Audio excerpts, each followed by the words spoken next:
शहापुरात खड्डे भरण्यासाठी मनसेचे सार्वजनिक बांधकाम विभागाला पत्र. गणेशोत्सव अगदी तोंडावर आला असताना शहापूर शहरातील रस्त्यांची दयनीय अवस्था उघडकीस आली आहे. गुरुवार दिनांक 21 ऑगस्ट 2025 रोजी महाराष्ट्र नवनिर्माण सेना शहापूर तालुका शहर कार्यकारिणीतर्फे शहापूर शहर उपाध्यक्ष सोमनाथ शिंदे यांनी सार्वजनिक बांधकाम विभागाला निवेदन देत तात्काळ रस्ते दुरुस्तीची मागणी केली आहे. शहरातील भारंगी नदी जवळील प्रवेशद्वार ते संत तुकाराम महाराज चौक व पंडित नाका या मार्गावर रस्ते खड्डेमय झाले असून डांबर संपूर्ण उखरून खडी उघडी पडल्यामुळे नागरिक व वाहनधारकांना प्रचंड त्रास सहन करावा लागत आहे.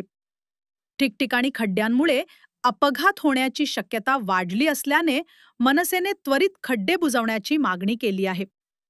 येत्या 7 दिवसात रस्त्याची दुरुस्ती न झाल्यास मनसे स्टाईलने आंदोलन करण्यात येईल असा इशारा पक्षाने पत्राद्वारे दिला आहे.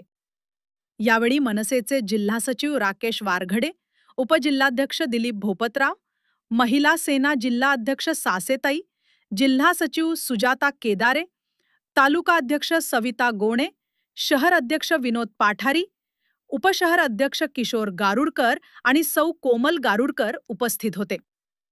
गणेशोत्सवाच्या पार्श्वभूमीवर शहापूरकरांचे हाल थांबणार की मनसेचे आंदोलन पेटणार हे पाहणे महत्त्वाचे ठरणार आहे. इंडिया न्यूज 28 साठी संजय तलवडकर, शहापूर मुख्य प्रतिनिधींची रिपोर्ट.